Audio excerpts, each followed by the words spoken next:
L'histoire de Naji et Erika est vraiment complexe, les deux ont été échangés à la naissance. Naji a mené une vie modeste, fils d'un restaurateur, tandis qu'Erika a été élevée dans le luxe, fille d'un riche magnate de l'hôtellerie. Le jour de leurs 17 ans, leurs chemins se sont croisés, la vérité a éclaté et une annonce surprenante a suivi, leurs fiançailles arrangées. Malgré leur réticence première, elles ont commencé à vivre ensemble. Avec le temps, Naji a développé une dynamique complexe avec Hiro, sa camarade de classe, et son coup de cœur, ainsi qu'avec Sachi, sa sœur adoptive. Maintenant, une autre situation inattendue se présente. Quelqu'un de son passé vient d'arriver à l'aéroport. Un soir, Hiro arrive soudainement chez Erika et fait une annonce choquante. Elle emménage. Elle explique que ses parents tentent de la marier à quelqu'un qu'elle n'aime pas et elle n'a absolument aucune intention de laisser cela arriver. Quand Nagi lui demande si elle a en gros fui de chez elle, Hiro répond fermement qu'elle part en guerre. Tandis que Nagi est impressionné par sa détermination, Erika et Sachi sont un peu stupéfaites par ce côté audacieux de Hiro. Assise dans la salle à manger, Hiro explique que si elle rencontre son fiancé, cela scellerait probablement les fiançailles. Pour éviter ça, elle a décidé de loger ailleurs. Sachi compare sa situation à celle de Nagi et Erika, notant comment ils s'évitent malgré leurs propres fiançailles. Nagi soutient la décision de Hiro, affirmant que choisir son propre bonheur est la bonne chose à faire. Cependant, Sachi lui rappelle vite que la maison appartient en fait à Erika, ce qui signifie qu'elle a le dernier mot sur le fait que Hiro puisse rester. Hiro dit discrètement à Sachi que ses services de tutorat ne sont pas gratuits, sous-entendant que la laisser rester fait partie de l'échange. Sachi accepte à contre-cœur à voix haute, mais signale mentalement à Erika de refuser l'arrangement. Malheureusement pour elle, Erika ne saisit pas l'allusion et accepte joyeusement que Hiro vive avec elle. La décision prise, Nagi soulève une préoccupation pratique concernant l'attribution des chambres. La maison n'a que 2 chambres. Actuellement, elle et Erika partagent une chambre tandis que Nagi a la sienne. Naturellement, Nagi dit qu'il serait inapproprié pour lui de partager une chambre avec Hiro. Cependant, Hiro répond que ça ne la dérange pas du tout. Après tout, ils ont déjà partagé une chambre une fois dans une auberge. Erika ajoute que la chambre de Nagi a une mezzanine, ce qui pourrait bien fonctionner. Nagi s'égare un instant, rêvant d'une vue imprenable sur Hiro chaque jour, avant que Sachi ne le ramène à la réalité, rappelant à tous que les trois sont fiancés et que de tels arrangements ne sont pas convenables. Sachi se porte alors volontaire pour prendre la mezzanine et empêcher Nagi de faire des bêtises en l'y enfermant. Mais Erika propose une autre solution, elle pourrait partager une chambre avec Nagi à la place, puisque l'arrangement initial était qu'ils vivent ensemble. Les choses n'ont changé que lorsque Sachi a emménagé. Cependant, Erika lui rappelle rapidement tous les incidents inappropriés survenus pendant leur cohabitation, dont la plupart, selon Nagi, étaient en fait causés par Erika elle-même. Cherchant une solution, Nagi suggère que les 3 filles partagent une chambre et qu'ils gardent la sienne. Il considère ça comme un plan génial, mais les 3 filles le fixent en silence. Quelques instants plus tard, son idée de génie se retourne complètement contre lui et il se retrouve dans le débarras. Hiro finit par prendre sa chambre en attendant. Nagi se dit que c'est bon puisque ce n'est que temporaire. D'ailleurs, l'idée que Hiro dorme dans son lit suffit à lui remonter le moral. Il commence même à envisager que Hiro puisse le voir comme une option romantique, surtout qu'elle est si fermement opposée à ses fiançailles arrangées. Mais avant qu'il ne s'enfonce trop loin dans ses rêveries, Erika passe le voir dans sa nouvelle chambre. En entrant, Erika se confie sur l'emménagement soudain de Hiro chez eux. Elle pense que vivre ensemble pourrait révéler leur côté moins attrayant les uns aux autres. Nagi, cependant, est en désaccord avec confiance. Erika révèle ensuite qu'elle aussi se rebellait contre ses parents, mais ces dernières années, ils lui ont accordé plus de liberté. En fait, ses parents biologiques sont d'accord pour qu'elle n'épouse pas Nagi. Pourtant, elle veut rendre tous ses parents heureux et cela pourrait signifier aller de l'avant avec les fiançailles. Nagi convient qu'il est important de rester en bons termes avec sa famille, mais il soutient qu'aucun d'eux ne devrait sacrifier son propre bonheur juste pour faire plaisir à ses parents. Le commentaire frappe Erika plus fort qu'il ne s'y attend. Elle quitte brusquement la pièce et claque la porte derrière elle. Laissée seule, Nagi réfléchit à leur conversation et commence à se demander quel genre de mariage pourrait vraiment rendre tout le monde heureux. Ailleurs dans la maison, Hiro termine son bain et jette un bon coup d'œil autour d'elle pour réaliser à quel point tout est en désordre. Le lendemain matin, Nagi se réveille à la vue surprenante de Hiro, en tablier, rangeant et préparant le petit déjeuner. Nagi essaie de l'arrêter, mais Hiro insiste que c'est le moins qu'elle puisse faire, puisqu'elle est une pique-assiette. Nagi attend avec impatience dans le salon pour goûter sa cuisine, mais est choquée quand elle sort un bonite séché. Le bruit réveille Sachi et Erika qui réprimandent immédiatement Nagi en voyant Hiro faire les tâches ménagères. Il les prend à part pour une brève réunion et suggère de diviser le ménage. Cependant, Sachi et Erika s'y opposent et proposent que celui qui a envie de nettoyer le fasse. Nagi fait vite remarquer que le problème sera que Hiro finira par tout faire seul. Quand Nagi essaie de signaler les tâches évidentes dans la maison, Sachi et Erika esquivent le sujet, affirmant qu'elles ont été occupées. Frustré par leurs excuses, Nagi fait un trou dans le mur pour montrer à quel point il est sérieux concernant le nettoyage. Il rédige ensuite une liste de tâches pour que tout le monde la suive. Nagi vérifie Hiro qui travaille toujours à râper les flocons de bonite. Avant qu'il ne puisse offrir son aide, Sachi arrive en courant pour signaler que la machine à laver a explosé. En vérifiant, Nagi la réprimande rapidement pour l'avoir surchargée et lui dit d'arrêter d'être paresseuse. Ensuite, Erika l'appelle pour lui montrer une épaisse couche de poussière accumulée sur une table voisine. Elle le réprimande pour l'avoir laissé s'accumuler, puis s'en va sans aucune intention de la nettoyer elle-même. Nagi retourne à la cuisine pour trouver Hiro toujours en difficulté avec les flocons de bonite, malgré le fait que c'est déjà l'heure du déjeuner. Au coucher du soleil, personne dans la maison n'a mangé. Hiro continue d'essayer de perfectionner les flocons de bonite, tandis que tous les autres sont trop affamés pour bouger. Voyant la situation, Nagi décide de prendre les choses en main. Il prépare un repas simple qu'il appelle le bol de l'étranger, un clin d'œil au fait que tout le monde dans la maison est essentiellement sans lien de parenté, mais vit sous le même toit. Alors que les filles commencent à manger et à louer le repas, Nagi explique que son plat a été inspiré par sa relation avec chacune d'elles. Pendant qu'il parle, d'épaisses larmes commencent à couler sur son visage, surprenant tout le monde, surtout Nagi, qui n'avait pas réalisé qu'il pleurait. Plus tard cette nuit-là, Nagi boude dans sa nouvelle chambre, embarrassé par son soudain éclat émotionnel. Il essaie de se distraire en étudiant, seulement pour être interrompu par Erika, qui lui ordonne de faire la vaisselle. Nagi la réprimande de ne pas les faire elle-même et déplore sa situation actuelle, d'autant plus que le débarras où il vit maintenant doit rester ouvert à l'usage de tous. Tandis qu'Erika arrose les plantes à proximité, elle dit nonchalamment à Nagi qu'elle pensait que ses larmes plutôt étaient des larmes de joie. Surpris par cette interprétation, Nagi se demande à voix haute si Erika pleure aussi de bonheur. Juste à ce moment-là, les lumières s'éteignent soudainement, les prenant au dépourvu. Hiro arrive et annonce que ce soir, c'est la nuit de l'horreur. Tout le monde se rassemble dans le salon où Hiro demande s'ils ont entendu parler de Kakari-san. Sachi et Nagi connaissent vaguement et acceptent de participer. Hiro commence le chant et quand leurs doigts se déplacent vers oui, Erika est stupéfaite que ça marche vraiment. Hiro demande ensuite à la planche si Erika est sans maquillage sur ses photos. À la surprise et à l'horreur d'Erika, la pièce de yen se déplace vers oui. Erika confirme à contre-cœur que la plupart de ses photos sont en fait sans maquillage. Nagi décide d'utiliser la planche pour demander qui a mangé son pudding. Il est confiant que Sachi est la coupable et soupçonne que c'est elle qui déplace la pièce. Mais à sa surprise, la planche épelle Erika et Erika le confirme à son grand choc. Nagi commence à paniquer, se demandant si un véritable esprit est dans la pièce avec eux. Sachi demande ensuite à la planche qui était son premier baiser, ce qui surprend tout le monde. Il ne savait pas qu'elle avait déjà embrassé quelqu'un. La planche épelle Nagi et Nagi commence à paniquer pensant que ça va le révéler. Mais à son soulagement, la planche épelle plutôt le nom de leur mère. Sachi explique que leur maman a tendance à devenir trop affectueuse quand elle est ivre. Elle remarque ensuite que Hiro a l'air mal à l'aise, bien que Hiro le nie rapidement, affirmant que la chaleur la dérange juste. Se mettant davantage dans l'ambiance de la soirée, Erika se change en cosplay de renard pour coller au thème effrayant. Hiro décide de demander à la planche qui était le premier amour de Nagi. La planche épelle Ai, et tout le monde est choqué que ce ne soit pas Hiro. Sachi confirme que Nagi jouait avec une fille nommée Ai quand ils étaient enfants. Au début, même Nagi est confus, jusqu'à ce qu'il se souvienne d'Ai, son ami d'enfance et son premier coup de cœur. Il recommence à paniquer, convaincu que l'esprit dans la planche pourrait être réel. Soudain, les lumières s'éteignent, ajoutant à l'atmosphère étrange. Quand Nagi regarde autour de lui, il réalise que les filles ont toutes disparu. En réalité, cela fait partie du plan de Hiro, un test pour voir quel nom Nagi appellera en premier dans la panique. Sachi, maintenant mal à l'aise, demande pourquoi Hiro est si compétitive. Hiro suggère en plaisantant que Nagi appellera certainement le nom d'Erika. Mais à leur déception, quand Nagi crie enfin, ce n'est aucun de leurs noms. Au lieu de cela, il crie simplement son emplacement et demande de l'aide. Les lumières se rallument et les filles réapparaissent. Nagi est visiblement soulagé, surtout pour la sécurité de Sachi, ce qui surprend tout le monde. Quelques jours plus tard, Hiro et Erika partent faire les courses, laissant Nagi seul à la maison. Il note aussi que Sachi sera absente car elle a des cours d'été. Il en profite pour se déshabiller et plonger dans la piscine. À son horreur, Sachi rentre tôt à la maison, toujours dans son uniforme scolaire. Nagi cache sa nudité sous l'eau pendant que Sachi s'assied à proximité pour parler. Finalement, elle remarque qu'il est complètement nu.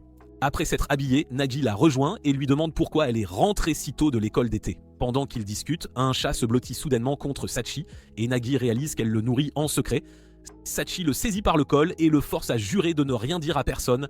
Il accepte et elle nourrit le chat qu'elle a nommé Gloomy, mais Gloomy saute immédiatement et s'éloigne pour rencontrer une chatte. Cela choque Sachi car elle a toujours pensé que Gloomy était seule, d'où le nom qu'elle lui avait donné. Le voir partir avec sa nouvelle compagne la rend inopinément triste. Sachi demande ensuite à Nagi ce qui va se passer une fois qu'il épousera Erika. Elle lui dit aussi qu'il devrait arrêter de courir après Hiro et plutôt s'installer avec Erika. Nagi évite de répondre et retourne la question, lui rappelant comment elle parlait de lui et de son prince quand ils étaient plus jeunes. Embarrassée, Sachi dit qu'un jour elle tombera amoureuse et peut-être même se mariera. Cela surprend Nagi, mais il lui demande ensuite d'arrêter de se mêler de sa vie amoureuse si elle ne veut pas qu'il se mêle de la sienne. En réponse, Sachi l'asperge d'eau et déclare qu'elle ne se mariera pas, donc il n'a pas le droit non plus. Elle se dirige furieusement vers la maison, ayant l'intention de l'ignorer pour le reste de la journée, mais avant qu'elle ne puisse entrer, ils entendent la voix d'Erika l'appeler d'urgence. Erika se précipite dans la cour, essoufflée, et révèle que Hiro a été enlevé. Pendant ce temps, ailleurs en ville, devant le restaurant familial de Nagi, Ai erre près de l'entrée. Alors que l'arôme de la nourriture s'échappe de l'intérieur, elle sourit à elle-même. Cela fait 10 ans qu'elle n'a pas vu Nagi et elle a hâte de le revoir. Erika raconte ce qui s'est passé pendant qu'elles étaient en ville. Apparemment, pendant leur course, Hiro a été approché par un groupe d'hommes intimidants et, sans beaucoup d'explications, a choisi de les suivre dans une voiture qui attendait. Erika avait essayé d'intervenir, tentant même de négocier avec eux, mais Hiro l'a simplement remercié pour son hospitalité et a insisté qu'elle devait partir. Alors que la voiture s'éloignait, Erika a aperçu la mère de Hiro à l'intérieur. En entendant l'histoire, Nagi et Sachi supposent que les parents de Hiro sont simplement venus la ramener à la maison. Pourtant, son absence laisse le groupe étrangement vide. Sachi se souvient alors que la raison pour laquelle Hiro s'était enfui était qu'elle voulait échapper à son fiancé.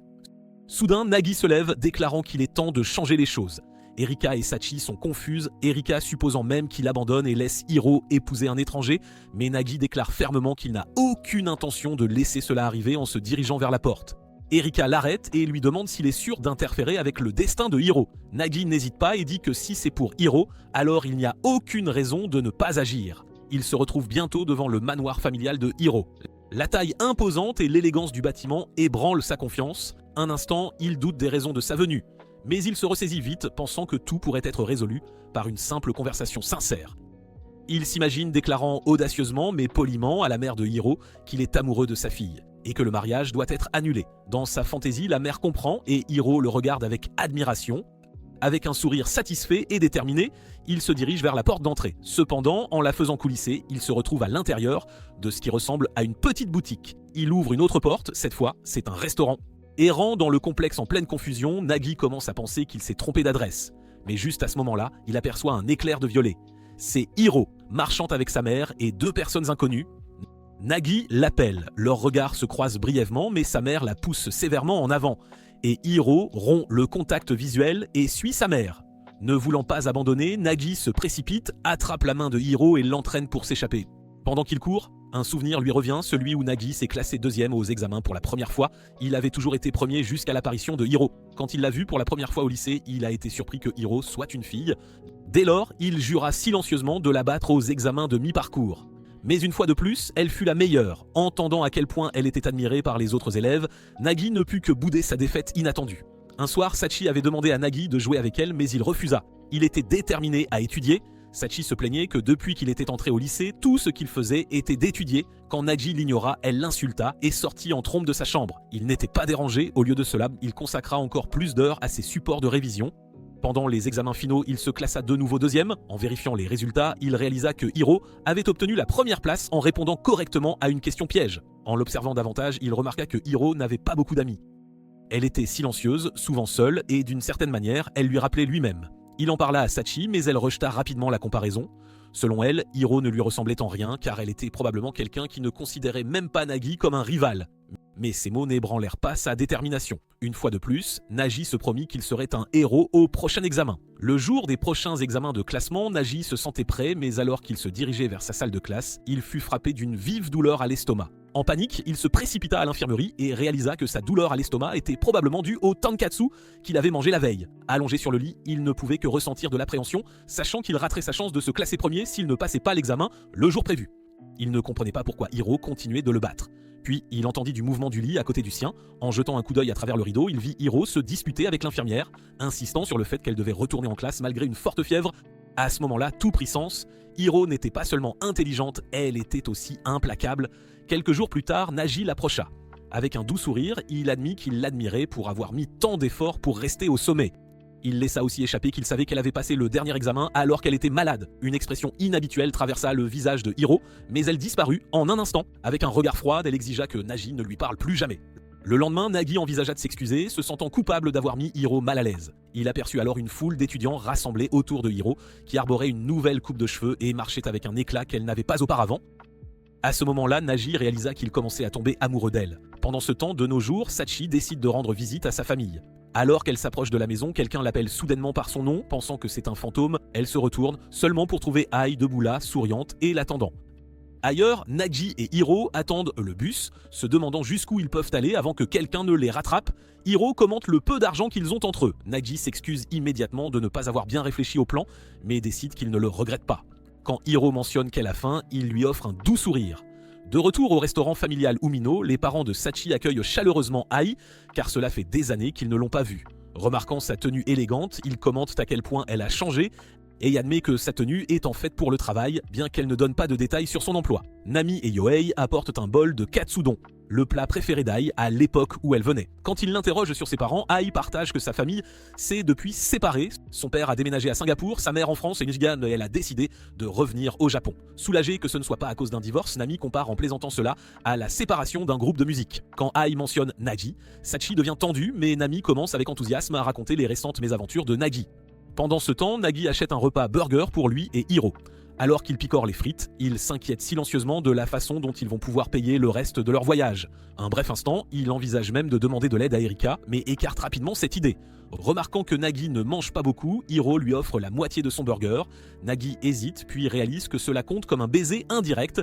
Sans perdre un instant, il dévore le burger et sirote dramatiquement leur boisson partagée comme si c'était une étape romantique. Le regardant manger, Hiro sourit et admet qu'elle avait secrètement espéré qu'il viendrait la sauver à nouveau. Nagi évoque leur première rencontre et demande s'il était la raison pour laquelle elle a commencé à changer. Hiro lui rend son sourire et demande s'il est conscient de la raison pour laquelle elle doit rester au top de leurs notes. Elle révèle que sa véritable motivation a toujours été d'éviter son mariage arrangé. Le sanctuaire de sa famille est riche en traditions et depuis qu'elle est enfant, ses parents prévoient de la marier à quelqu'un jugé digne d'en hériter. C'est un avenir qu'elle a toujours détesté. Alors elle a décidé que si elle pouvait faire ses preuves en excellant à l'école, cela pourrait convaincre sa famille qu'elle peut reprendre le sanctuaire elle-même. Et puis tout a commencé à changer quand Naji est apparue. Elle admet qu'elle a toujours visé la première place, non seulement pour échapper à son fiancé, mais aussi pour garder les gens à distance. Tant qu'elle restait au sommet, les gens n'essaieraient pas de se rapprocher de quelqu'un déjà fiancé. Hiro explique que si les gens devenaient trop proches, cela ferait seulement plus mal au moment de dire au revoir.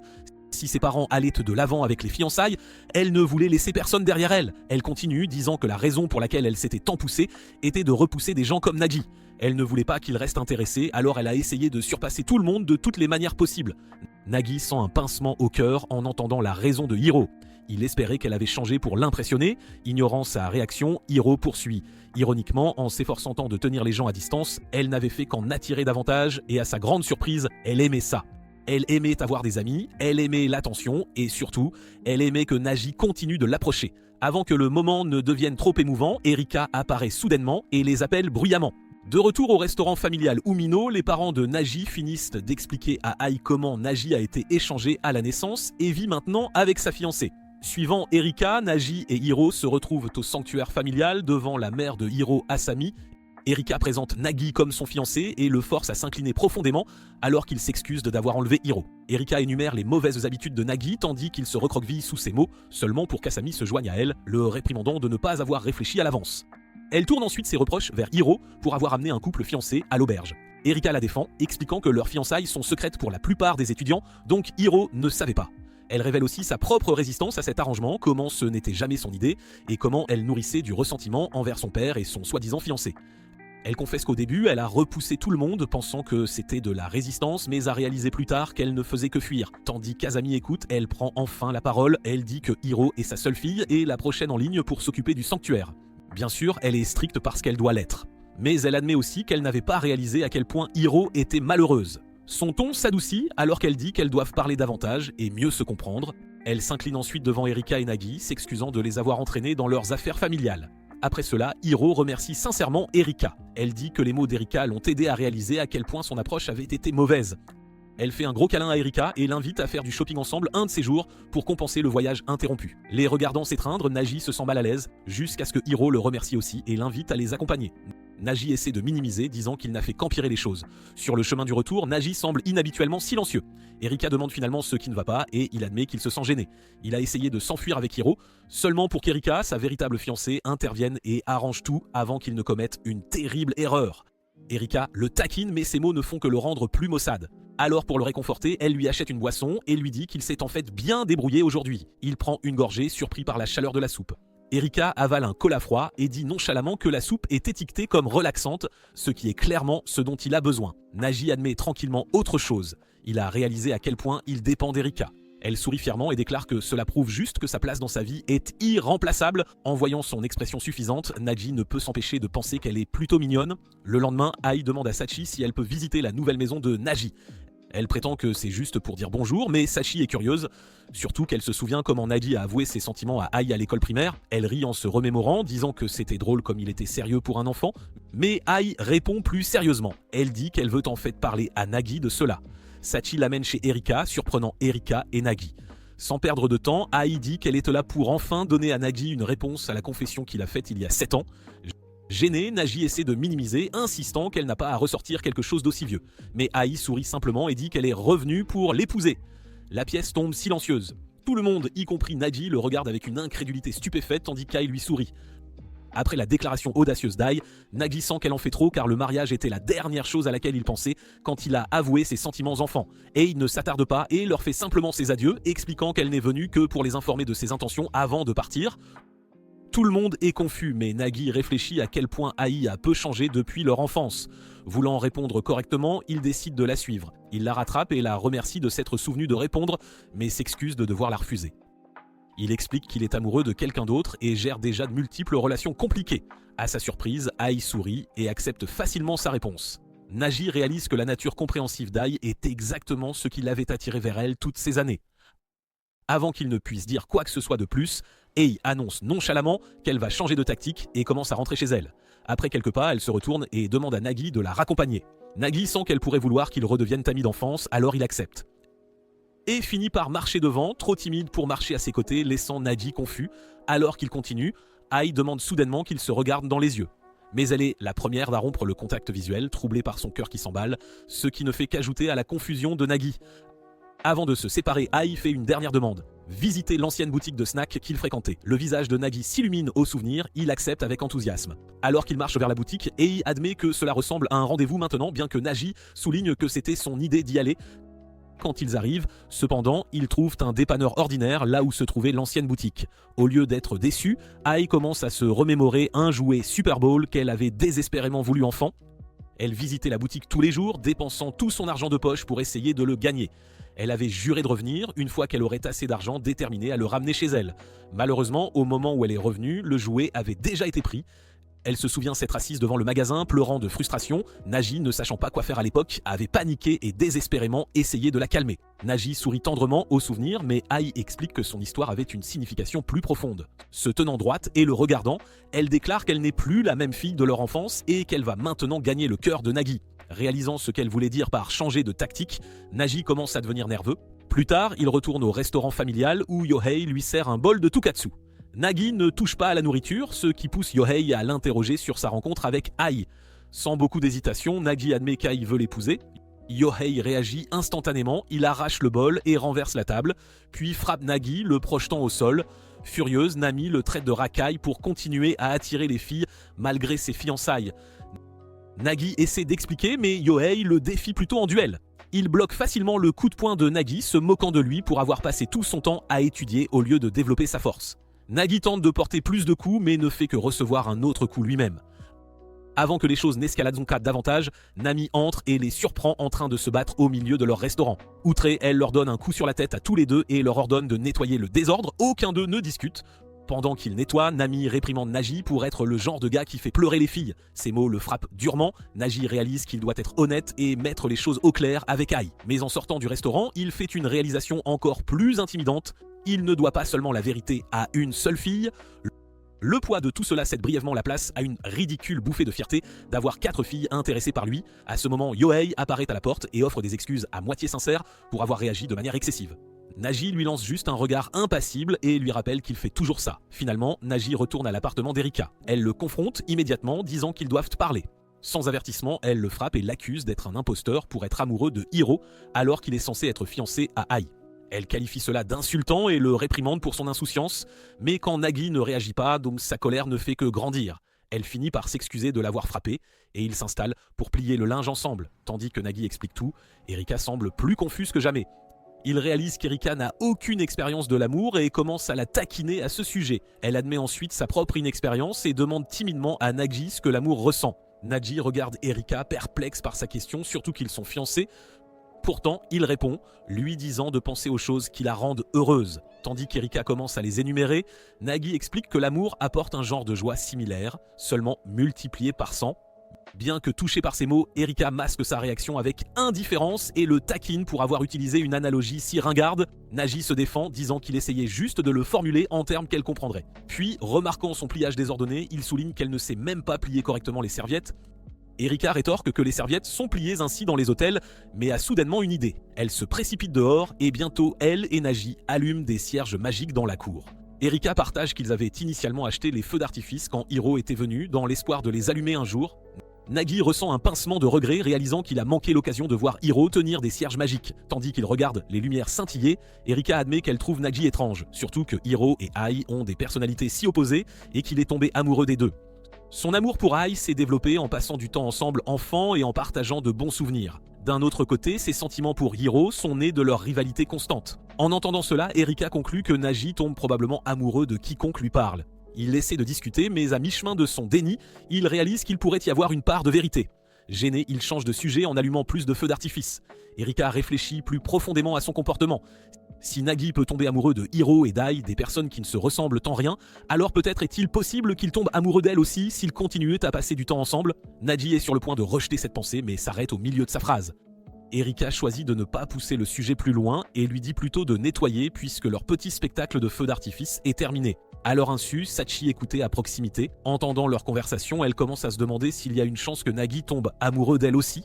Plus tard cette nuit-là, Erika prend un bain, ses pensées vagabondant vers le genre de bonheur qu'apporte l'amour. Elle imagine ce que ce serait de revoir son frère aîné, mais au lieu du visage de son frère, l'image de Nagi apparaît dans son esprit, la laissant surprise.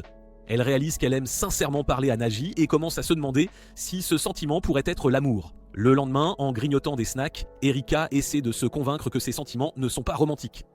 À ce moment, Sachi entre et demande si elle peut emprunter des vêtements d'Erika. Sachi s'excuse et s'apprête à quitter la maison.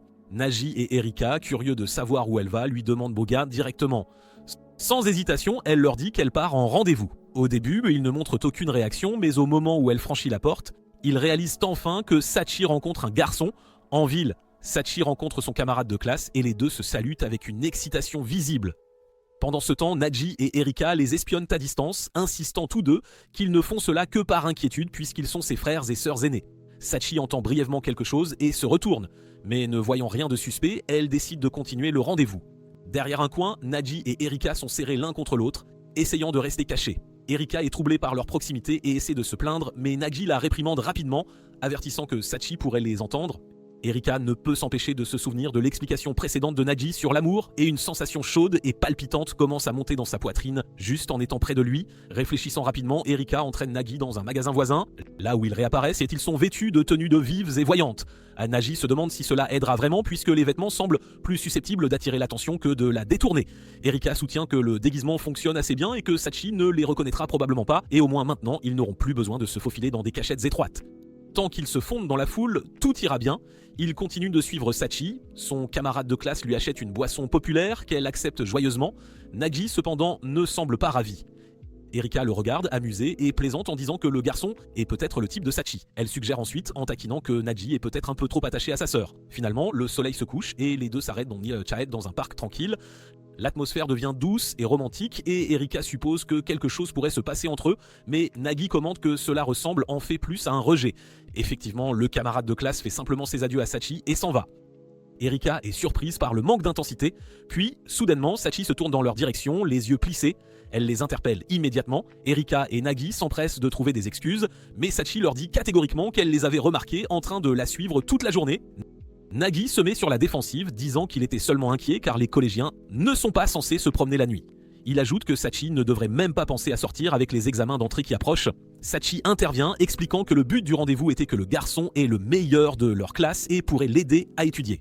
Non convaincu, Nagi s'approche d'elle et la réprimande de ne pas prendre sa situation au sérieux. Sachi lui lance un regard taquin et lui demande s'il est jaloux. Nagi le nie rapidement, lui rappelant qu'elle est sa sœur. Sans un mot de plus, Sachi se retourne et annonce qu'elle rentre chez elle. Laissé seul au parc, Naji commence à se demander si la situation le dérange plus qu'il ne le pensait initialement. Perdu dans ses pensées sur le chemin du retour, il traverse la rue sans remarquer le feu rouge. Une moto freine brusquement juste à temps, mais la rencontre soudaine fait tout de même tomber Nagi. Le conducteur s'apprête à le réprimander, mais s'arrête en réalisant que c'est Hiro. Il décide enfin de se retrouver dans un karaoké. Après que Hiro ait terminé sa chanson, Nagi applaudit avec étonnement. Il parle, et Hiro partage qu'elle a accepté de rencontrer son fiancé, bien que la rencontre ait été reportée.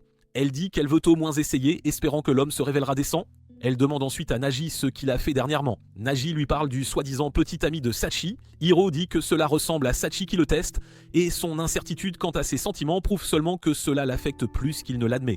Normalement, les gens seraient heureux pour leurs frères et sœurs, puis Hiro lui demande s'il trouve Sachi attirante et lui tend le microphone. Naji hésite, mais au lieu de répondre, il annonce soudainement qu'il doit rentrer chez lui pour préparer le dîner et s'en va. Tandis qu'il s'éloigne, Hiro le regarde tendrement, admettant silencieusement qu'elle le trouve mignon. Quand Nagi rentre chez lui, il est prêt à aller se coucher, mais entend Sachi et Erika discuter dans leur chambre. Il fait irruption et réprimande Sachi pour aller trop vite avec son petit ami. Erika explique qu'elle parlait seulement de la proximité de Sachi avec ses chiens. Satisfaite de la réaction de Nagi, Sachi révèle qu'elle avait menti. Elle avait en fait refusé le garçon. Gêné, Nagi retourne dans sa chambre, oubliant de préparer le dîner. Pendant ce temps, Sachi est folle de joie, réalisant à quel point Nagi tient à elle. Un matin, Erika se réveille et réalise qu'il est déjà presque midi.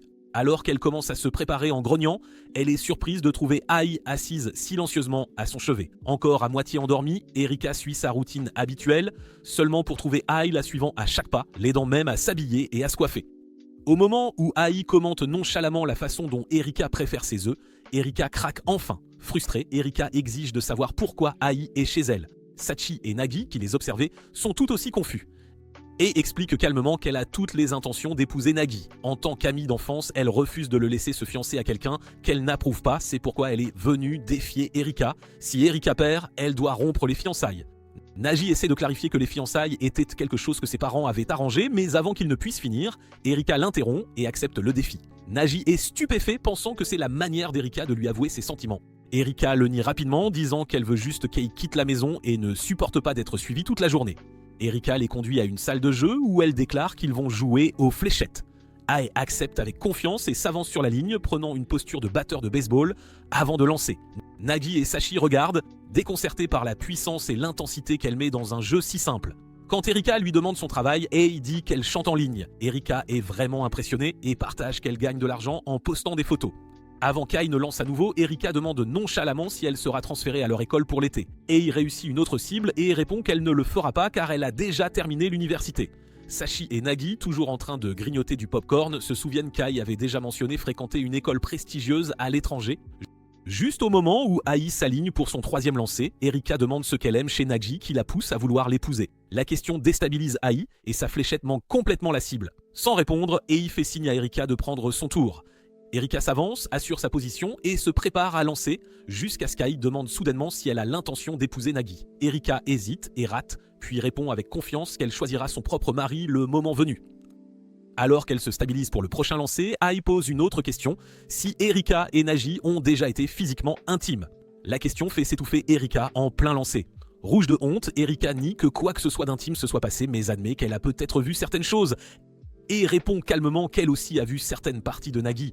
Nagi, rougissant furieusement, est horrifié qu'ils aient cette conversation en public avant qu'Erika ne puisse lancer sa dernière fléchette et y pose soudainement une dernière question, si Erika aime Nagi ou si elle le déteste.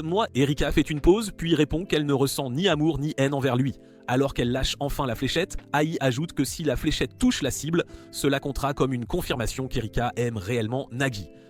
Mais à la surprise de tous, Erika réussit un tir parfait frappant le centre de la cible. Avant que le groupe ne puisse assimiler ce qui vient de se passer, Ei change brusquement de sujet. Elle déclare que sa plus grande rivale pour l'amour de Nagi n'est pas Erika, mais Sachi. Nagi, déjà submergé, devient encore plus confus. Sans attendre de réponse, elle s'éloigne. Nagi, toujours en train de tout assimiler, se précipite après elle. Erika se demande pourquoi Sachi est soudainement entraînée dans cette situation. Pendant ce temps, Nagi rattrape Ai et la confronte à propos de tout. Quand Ai affirme nonchalamment que Nagi est simplement possédé par le destin, il s'offense. Mais en y réfléchissant, les souvenirs de toutes les situations compliquées qu'il a eues avec les filles lui reviennent en mémoire. et lui offre alors une métaphore décrivant la situation de Naji comme celle d'un homme qui se noie dans un marécage déjà jusqu'au cou, et les 3 jeunes filles impliquées sont dans le même bourbier que lui. Elles s'agitent toutes, tentant d'aider, mais ne font qu'aggraver la situation. Ce qu'elles ne réalisent pas, c'est que si elles se levaient toutes, elles pourraient s'en sortir très facilement. Naji admet que si s'échapper avait été si simple, il l'aurait déjà fait, et lui dit doucement qu'il est temps d'aller de l'avant et d'entrer dans la prochaine étape de sa vie en l'épousant. Elle souligne qu'ils sont presque majeurs et qu'il pourrait trouver le bonheur avec elle, d'autant plus qu'elle l'aime sincèrement. Naji est stupéfait par cette confession directe. Rougissant, il la remercie et tente de répondre, mais avant qu'il ne puisse dire quoi que ce soit, Ai se retourne et s'éloigne. Il se précipite après elle, mais perd soudainement la sensation dans son pied et s'effondre. Son cœur bat la chamade dans sa poitrine tandis qu'il observe sa silhouette s'éloigner. Il réalise alors que c'est la première fois que quelqu'un lui avoue son amour. Le lendemain, Nagi est allongé dans le jardin près de la piscine, essayant de digérer ses sentiments. Erika et Sachi interrompent ses pensées, l'invitant à l'intérieur pour manger des somen faits maison. Nagi se plaint qu'Erika a oublié de délier les paquets de nouilles avant de les faire bouillir. Les filles le taquinent, plaisantant qu'il devait être alité parce que Ai lui avait avoué ses sentiments. En prenant une bouchée, Nagi admet qu'il ne savait pas comment réagir, puisque c'était sa première confession, après tout. Les filles commencent à raconter comment elles gèrent habituellement les confessions, mais Nagi soutient que celle d'Ai est différente. Elle était sincère et c'était quelque chose qu'elle avait gardé pendant 7 ans. Erika et Sachi échangent des regards inquiets, puis essaient tout rapidement de trouver des excuses pour quitter la table. Laissé seul, Nagi réfléchit à l'étrange sensation qu'une confession peut provoquer. Il se souvient avoir avoué ses sentiments à Hiro auparavant et commence à se demander si elle ressent la même chose que lui maintenant. La pensée persiste et bientôt Nagi se surprend à imaginer le visage de Hiro s'il lui disait que quelqu'un lui avait fait une déclaration. L'idée de la voir jalouse devient soudainement trop tentante et Nagi se convainc qu'il ne va la voir que pour la rassurer. Au sanctuaire, Hiro est occupée par les préparatifs lorsqu'elle aperçoit Nagi arriver, inhabituellement confiant. Elle lui demande de s'écarter car il s'appuie sur du matériel et il s'éloigne rapidement. Il finit par trouver un autre endroit pour s'asseoir tandis que Hiro continue de travailler, expliquant que le sanctuaire accueillera bientôt un festival.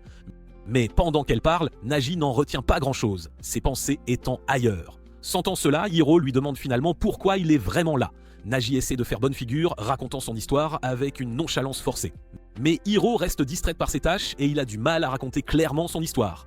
Finalement, il se déplace vers un endroit plus calme, une cuisine, où Hiro commence à couper de la pastèque. Nagi termine son récit, ajoutant même que son cœur a fait un bond quand Ai a avoué ses sentiments, espérant que Hiro réagirait comme il l'imaginait. Mais Hiro continue de couper, se contentant de commenter qu'elle a compris l'essentiel de ce qu'il a dit. Lorsque le couteau frappe sèchement la planche à découper, Nagi panique, pensant qu'il est peut-être allé trop loin. Il essaie rapidement de faire marche arrière, disant qu'il n'a toujours de sentiments que pour elle, et qu'il a partagé l'histoire juste pour être honnête. Hiro termine calmement de couper la pastèque et prend une bouchée juteuse, laissant le jus couler sur ses lèvres et son menton. Cette vue rend Nagi visiblement nerveux. Elle lui montre ensuite un dépliant, l'invitant, ainsi qu'Erika, Sachi et Ai au festival de demain. Le lendemain, Sachi et Erika arrivent au sanctuaire vêtus de kimonos colorés, explorant le festival avec Nagi. Mais avant qu'ils ne puissent s'inquiéter davantage, Ai apparaît portant un kimono unique et accrocheur. Elle explique qu'elle a entendu parler du festival et qu'elle voulait le visiter. Ai se place à côté de Nagi, affirmant nonchalamment qu'assister au festival avec lui rend l'événement encore plus spécial. Avant que Nagi ne puisse répondre, ils aperçoivent Hiro devant eux. Elle offre un sourire poli mais distant lorsqu'elle remarque à quel point Ai se tient près de Nagi. Nagi présente les 2 jeunes filles et bien qu'Ai et Hiro se salutent avec les formalités habituelles, le ton entre elles est visiblement froid.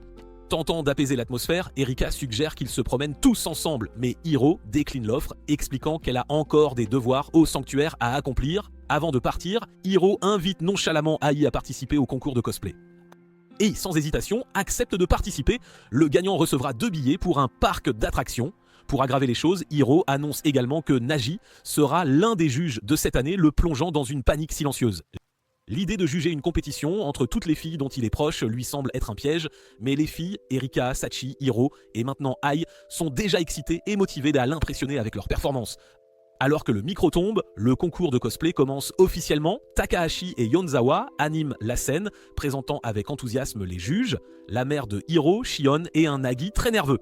Le projecteur braqué sur lui, Nagi commence à ressentir toute la pression de sa position. Il se demande si Hiro veut vraiment gagner et ce que cela pourrait signifier pour ses relations avec les autres. La première concurrente est Erika. Une mascotte de lapin géante se dandine sur scène et salue le public. Nagi réalise rapidement que c'est Erika à l'intérieur du costume. Apparemment, Hiro l'avait convaincue qu'elle aurait plus de chances de gagner si elle portait une tenue de lapin. Erika a accepté, mais a mal compris, optant pour un costume de mascotte complet au lieu d'un cosplay de lapin stylé. La foule est complètement amusée et Nagi se frappe le front se demandant à quoi Erika pouvait bien penser. La suivante est Sachi qui apparaît dans son uniforme de collège. Elle voulait à l'origine s'habiller en infirmière comme Hiro l'avait suggéré, mais n'a pas pu préparer la tenue à temps. Voulant désespérément gagner, elle adopte la personnalité de la petite sœur, affichant son expression la plus mignonne et agissant aussi gentiment que possible. Nagi trouve cela étrangement dérangeant, la foule cependant adore, acclamant bruyamment. Nagi ne peut s'empêcher de se demander pourquoi Sachi n'agit jamais comme ça dans la vraie vie. Puis c'est au tour de Hiro. Elle entre en scène avec assurance dans une tenue de prêtresse stylisée, plus courte et plus à la mode que sa tenue de sanctuaire habituelle. Déçue par les efforts peu convaincants d'Erika et Sachi, Hiro décide de gagner la compétition elle-même. Ses mouvements sont gracieux et bien répétés, et elle livre une performance éblouissante et élégante qui suscite rapidement l'enthousiasme de la foule. Nagi et le reste du public sont visiblement impressionnés. Enfin, tous les regards se tournent vers la scène pour la dernière concurrente, Ai. Mais au lieu d'apparaître en cosplay traditionnel, Ai entre en scène dans une tenue d'idole complète. Le public est confus. Plutôt que de s'expliquer, Ai annonce qu'elle va écourter le concours de cosplay pour passer à l'événement suivant prévu. Hiro vérifie rapidement le programme et est surprise de constater que le segment suivant est une performance live intitulée Arc Fault, interprétée par nul autre qu'Ai elle-même. Sans perdre un instant, Ai commence à chanter et à danser sur scène comme si c'était une seconde nature. La foule est stupéfaite, les téléphones sortent alors que les gens commencent à enregistrer la performance, réalisant progressivement que la célèbre chanteuse en ligne Ai est juste devant eux, en direct, en coulisses. Erika reconnaît la chanson comme un tube. Nagi s'en souvient aussi de leur session karaoké avec Hiro. À la fin de la performance, toute la foule éclate en applaudissements tonitruants. Ei avait discrètement annoncé cette performance surprise via sa chaîne et maintenant, en direct, le public n'en croit pas à sa chance. Quelques jours se sont écoulés depuis la performance explosive d'Ai pendant le festival et elle est devenue le sujet de conversation de la ville grâce à la révélation de son visage. Nagi commence à se sentir troublé à l'idée que quelqu'un d'aussi populaire lui ait avoué son amour. Il revient à la réalité lorsque Sachi l'interpelle, agacé qu'il lise encore des articles sur Ai. Pourtant, elle admet être heureuse que Nagi ait voté pour elle pendant le festival. Lors d'un concours, Ai a conquis le cœur du grand public, Hiro a reçu un vote de sa mère, Erika a eu le vote de Shion et Nagi a voté pour Sachi, ce qui a entraîné une égalité à 4. Nagi explique qu'il a voté pour Sachi parce que les choses auraient pu devenir gênantes si personne n'avait voté pour elle. Au final, aucune d'entre elles n'a réclamé les billets pour le parc d'attractions et elles ont décidé de tous les donner à Sachi. Malgré la tournure des événements, Sachi considère cela comme sa victoire, bien que Nagi remette en question cette logique, soulignant que c'était un cosplay peu élaboré. Agacé, Sachi le frappe et exige qu'il l'emmène aux montagnes russes. Après l'attraction, Sachi veut essayer le labyrinthe nouvelle génération. Nagi la prévient qu'elle se perdra probablement et restera coincée à l'intérieur. Prenant cela comme une insulte, Sachi s'y précipite sans lui. Une fois à l'intérieur, elle est immédiatement captivée par les surfaces réfléchissantes du labyrinthe. Alors qu'elle cherche la sortie, elle se retrouve dans une impasse. Soudain, elle voit ce qui ressemble au reflet de son frère dans un miroir, la taquinant et pointant vers une sortie. Confuse, elle réalise finalement que ce n'est qu'un reflet et que le vrai Nagi est en fait derrière elle. Après quelques taquineries, Nagi lui propose de la guider vers la sortie et lui tend la main. À sa surprise, Sachi la repousse d'une gifle. Elle l'accuse ensuite d'avoir déjà visité le labyrinthe avec Hiro et devient de plus en plus contrariée qu'il ne lui ait jamais dit. Nagi ne comprend pas le but de la dispute et essaie de la rejeter, disant qu'elle exagère. Sachi évoque ensuite le baiser qu'ils ont partagé et demande si c'était aussi son deuxième baiser. Nagi admet que c'était son premier, mais le minimise comme un accident avant de s'éloigner et d'accuser Sachi d'avoir déjà embrassé plusieurs garçons. Sachi, d'une voix douce, révèle que c'était en fait son premier baiser, même s'il était accidentel. Les vacances d'été se terminent enfin et Nagi retourne à l'école. Mais pour une raison quelconque, ses camarades de classe continuent de le regarder étrangement. Deux d'entre eux l'approchent par derrière, essayant de confirmer une rumeur. Mais Nagi n'a aucune idée de ce dont il parle, jusqu'à ce que Shion fasse soudainement irruption par la porte, criant à tout le monde d'allumer la télévision. Sur l'écran, Nagi voit un flash info présentant Ai. Elle confirme qu'elle est amoureuse de quelqu'un nommé Yu-kun, qui fréquente l'académie M. L'image montrée est celle de Nagi, les yeux masqués, mais ses camarades de classe font rapidement le lien, supposant que le U fait référence à son nom de famille. Il commence immédiatement à colporter des rumeurs selon lesquelles il sort secrètement avec Ai. Nagi essaie de le nier, mais ses protestations tombent dans l'oreille d'un sourd. À la fin de la journée scolaire, alors qu'il s'apprête à rentrer chez lui, il aperçoit un groupe de journalistes qui l'attendent devant le portail. Paniqué, il lit une lettre qu'il a trouvée dans son casier. Elle vient de Hiro, lui demandant de la rencontrer au bureau d'orientation. Nagi suppose que Hiro veut le confronter à propos de la rumeur. Convaincu qu'elle est furieuse et pourrait même vouloir lui faire du mal physiquement, il se prépare à tout avouer et à prouver son innocence. Quand il arrive à la salle d'orientation, il trouve Hiro déjà là.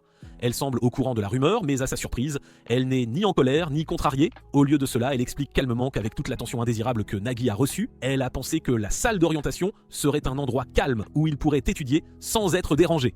Alors qu'ils commencent leur session, Hiro s'ouvre de manière inattendue. Elle admet être une fan de longue date de la musique d'Ai, en particulier Dark Fault. Se sentant profondément liée aux paroles, Hiro révèle que c'est elle qui a envoyé une lettre à Ai, l'invitant à se produire au festival de l'école. À sa surprise et son excitation, Ai a effectivement accepté de venir. Comme Ai était connue comme une VTuber, Hiro s'attendait à une performance virtuelle, pas à une apparition en personne et à une révélation publique de son visage. Nagui avoue qu'il n'avait aucune idée qu'Ai était si célèbre, encore moins une VTuber avec un tel public. Puis, de nulle part, Hiro admet qu'elle se sent comme un personnage secondaire dans la romance qui se déroule entre Nagi et Ai. Choqué, Nagi se lève et le nie immédiatement, mais Hiro continue. Ses émotions commencent à faire surface et elle avoue qu'elle est en fait en colère. Soudain, elle attrape la cravate de Nagi et l'embrasse sur la joue. Tout aussi rapidement, elle se retire et se dirige vers la porte. Avant de partir, elle lui dit de ne plus jamais lui parler. Après cela, Nagi vérifie à nouveau le portail de l'école et voit que les journalistes y sont toujours rassemblés. Avant qu'il ne puisse paniquer, il aperçoit Erika lui faisant signe de la suivre. Elle le conduit par l'arrière de l'école, où ils parviennent à escalader le mur et à s'échapper dans la rue. Alors qu'Erika leur fait signe de rentrer chez eux, elle lui demande nonchalamment s'il veut s'expliquer. Nagi dit nerveusement que la rumeur concernant Ai n'est qu'un malentendu, mais demande s'ils peuvent parler d'autre chose dans un endroit différent quand Erika le presse pour plus de détails. Il s'arrête au parc où Nagi révèle que Hiro l'a embrassé plus tôt et lui a ensuite dit de ne plus jamais lui parler. Quand il voit l'expression mal à l'aise d'Erika, il commence à soupçonner qu'elle a peut-être tout vu. Erika évite son regard, confirmant presque la théorie de Nagi. Elle finit par se diriger vers les balançoires et s'assied, admettant qu'elle ne sait même pas comment aborder le sujet. Ce n'est pas tous les jours que les deux meilleurs élèves de leur école sont surpris en train de s'embrasser dans une pièce vide. Si la nouvelle se répandait, ce serait certainement le sujet de conversation de l'école. Mais alors que Nagi continue de se défouler, il devient clair que ce qui le dérange plus que le baiser est la déclaration soudaine de Hiro qu'ils ne devraient plus jamais se parler. Erika commence à le regarder avec une irritation visible. Sentant son changement d'humeur, Nagi devient frustré et lui dit qu'elle ne comprendrait pas ce qu'il ressent. Il se lance de plus en plus haut sur la balançoire, criant que sa vie est un désordre complet. Mais dans son insouciance, il donne un coup de pied trop fort et finit par s'envoler de la balançoire, s'écrasant la tête la première sur le sol. Erika se lance après lui, criant que sa vie n'est plus seulement la sienne, c'est aussi sa vie qu'il est en train de gâcher et il est égoïste. Elle lui donne un coup de pied en atterrissant, le réprimandant d'avoir oublié qu'ils sont fiancés. Cela signifie qu'elle est impliquée dans tout ce qui lui arrive, que ce soit bon ou mauvais. Nagi lui tourne le dos, toujours bouillonnant de frustration. Erika soupire, puis lui dit que son père aura probablement quelque chose à dire à propos de la nouvelle. Elle lui tend la main, sa voix s'adoucissant, alors qu'elle lui dit qu'ils doivent organiser une réunion de famille avec Sachi pour trouver comment gérer la situation une fois rentré à la maison. Une fois qu'il est de nouveau debout, Erika commente qu'il devrait se sentir mieux maintenant après avoir tout évacué. Nagi la regarde une fois de plus, frappé par sa fiabilité. Mais juste au moment où l'ambiance s'apaise, un ping de son téléphone détourne son attention. C'est un message d'Ai disant qu'elle veut qu'il vienne écouter une nouvelle chanson qu'elle vient de terminer. Quand Erika l'apprend, elle l'encourage à y aller.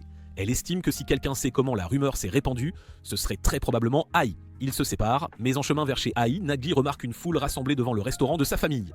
Ses parents, saisissant clairement l'opportunité, disent aux clients que le plat préféré d'Ai est leur katsudon signature. L'équipe de presse les interviewe et ils invitent tout le monde à venir goûter la nourriture dans leur restaurant. Finalement, Nagi arrive chez Ai et utilise une entrée latérale secrète qu'ils avaient lui trouvée ensemble à l'école primaire.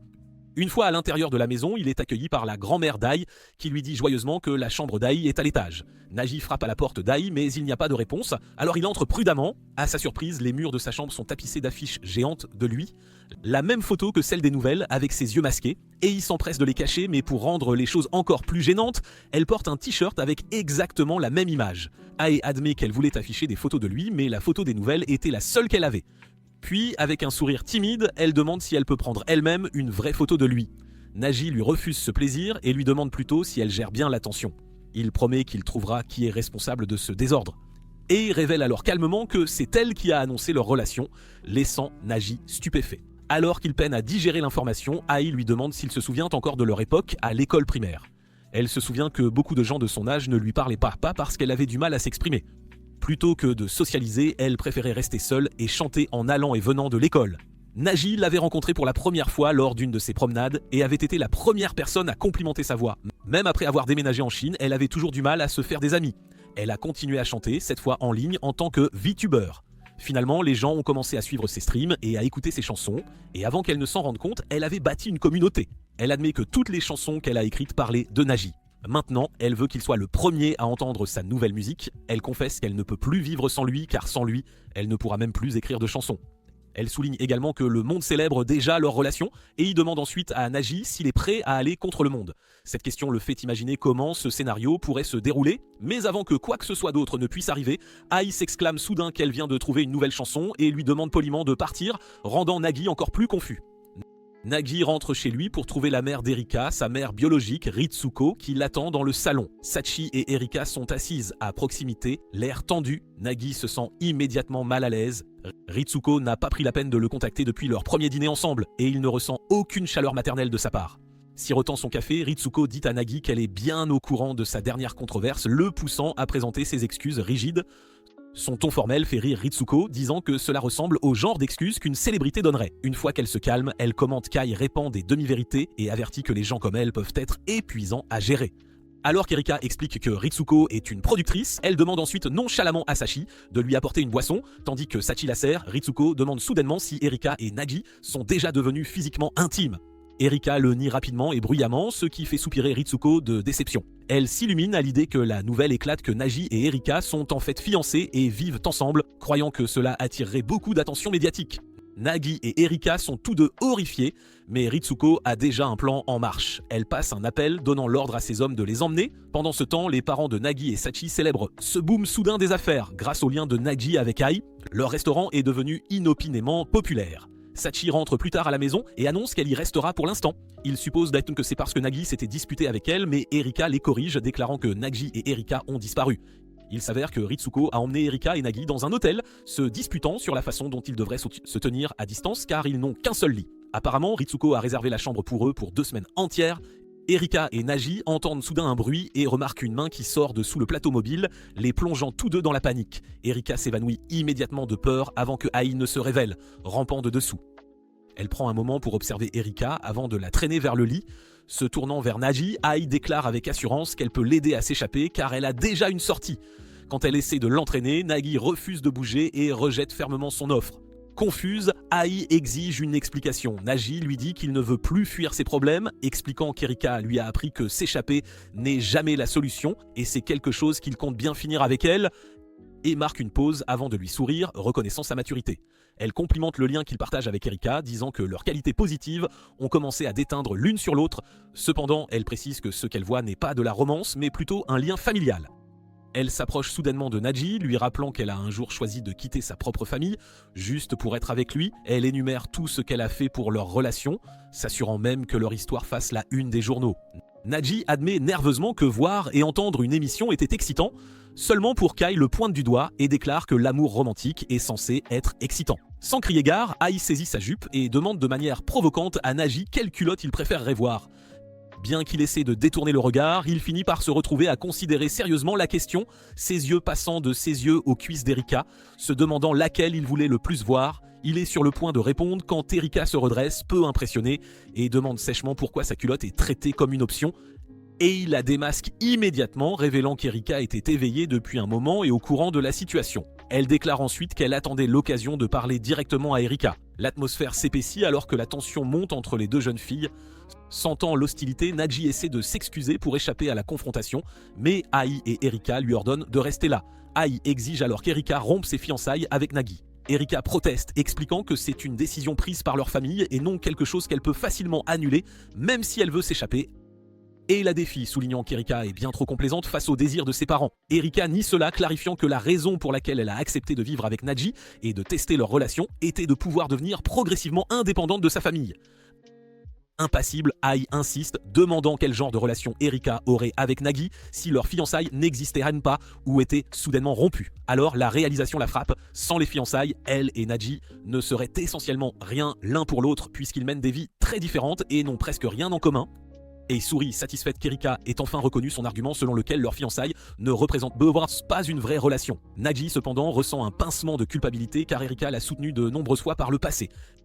Et se dirige ensuite vers le plateau portable, affirmant que sa relation avec Nagi est réelle. Elle sort alors un grand tableau qu'elle avait préparé. Dessus se trouve un plan de vie détaillé sur 100 ans avec Nagi, décrivant sa vision de leur future relation romantique. Elle explique avec enthousiasme son plan, leur mariage, leurs enfants et d'autres aspects de leur future vie commune. Elle ajoute même qu'elle a l'intention de travailler après le mariage afin que Nagi puisse profiter de la vie en tant que père au foyer. Nagi ne semble pas opposé à l'idée d'Ai, mais Erika est clairement dérangée et se moque de la partie où Ai a écrit qu'elle prévoyait de monter au ciel avec Nagi en se tenant la main. Ai est offensé par la remarque, ce qui pousse Nagi à intervenir pour les calmer. Il essaie de ne pas le montrer, mais il est touché qu'Ai ait pensé si sérieusement à un avenir avec lui. Les deux jeunes filles s'assoient en face l'une de l'autre et commencent à discuter de leurs différentes perspectives sur le mariage.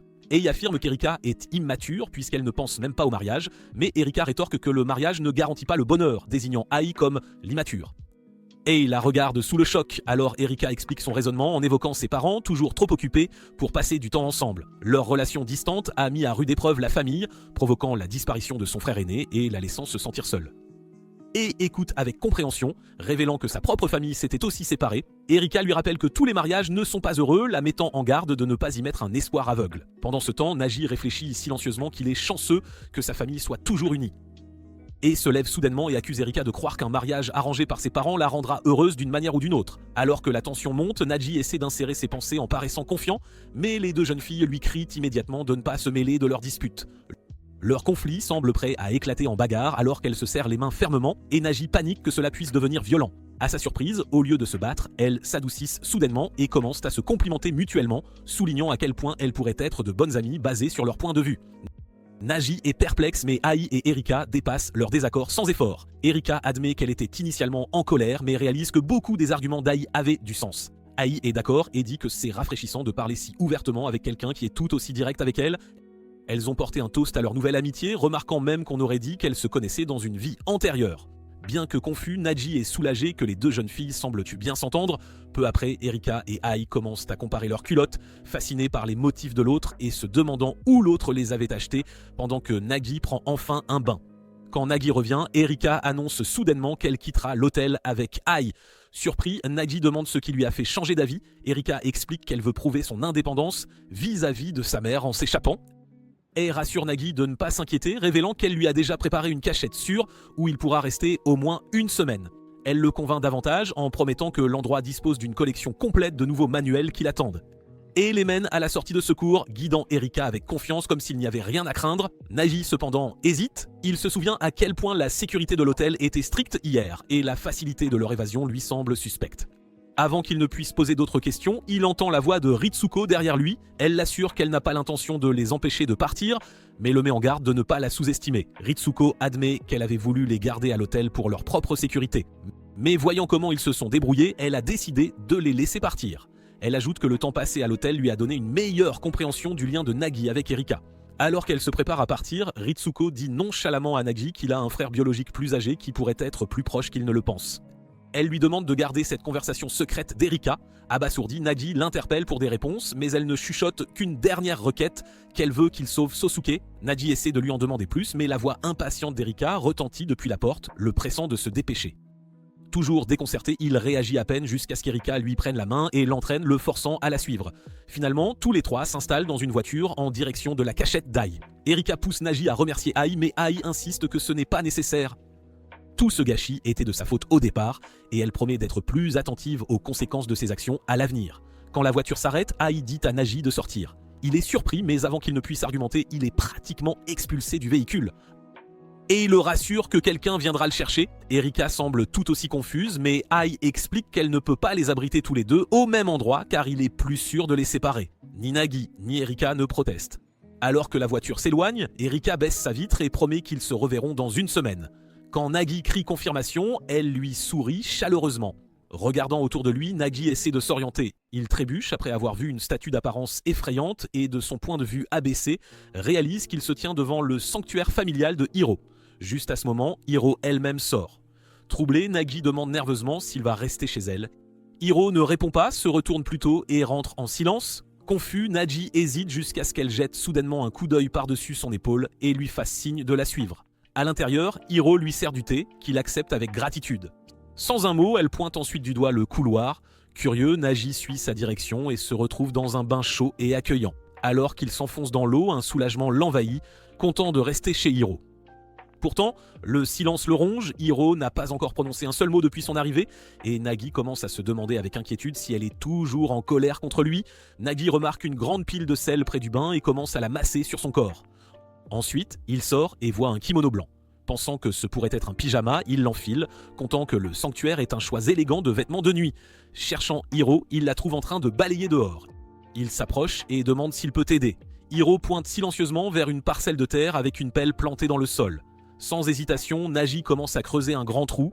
Une fois qu'il réalise à quel point il est profond, il se demande à quoi il servira. Un frisson soudain lui parcourt l'échine alors que la suspicion prend le dessus. Il se souvient à quel point c'est étrange pour lui de rester chez Hiro alors qu'ils ne sont plus amis. Il commence à se demander si le sel dans la salle de bain était destiné à le purifier et si le kimono blanc était quelque chose porté par les morts. Regardant de nouveau le trou, la pensée lui vient qu'il pourrait être destiné à l'enterrer. Quand il rentre dans la maison, il aperçoit Hiro en train d'aiguiser un couteau de boucher tout en lui souriant. La panique s'installe et Nagi s'enfuit, convaincu que Hiro pourrait le tuer avec. Il trébuche au sol et supplie pour sa vie, seulement pour s'arrêter quand Hiro éclate de rire. Les deux s'assoient et Hiro le rassure que toutes ses suppositions sont fausses. Le sel dans la salle de bain est simplement destiné à éloigner le mal et le kimono blanc était la seule tenue qu'ils avaient disponible pour les invités masculins. Soulagée, Nagi décide de demander pourquoi elle ne lui avait pas adressé un seul mot depuis son arrivée. Hiro marque une pause dramatique avant d'admettre qu'elle voulait le taquiner, voir sa confusion après si longtemps avait réveillé son côté joueur. Elle s'excuse ensuite pour le malentendu d'avant, expliquant qu'Ai avait déjà tout éclairci avec elle. Hiro partage qu'Ai lui avait demandé son aide, et cela lui a fait réaliser qu'elle ne voulait plus être un personnage secondaire. Se tenant droite, Hiro déclare qu'elle ne dépendra plus de Nagi car elle est la protagoniste de sa propre histoire. Nagi sourit à ces mots, soulagé que les choses se soient éclaircies entre eux. Hiro lui demande ensuite en plaisantant d'être son personnage secondaire et Nagi accepte volontiers, admettant secrètement que sa confiance est attirante. Pendant ce temps, Erika est chez les Umino, demandant à ses parents biologiques si elle peut rester avec eux pour le moment. Nami et Yoae l'accueillent joyeusement, bien que Sachi semble visiblement contrarié par l'arrangement. Le lendemain matin, Nagi est réveillée par Hiro qui lui demande soudainement son aide. Sans hésitation, elle lui dit de l'épouser. Merci d'avoir regardé, assurez-vous de vous abonner pour ne pas manquer les nouveaux épisodes chaque semaine.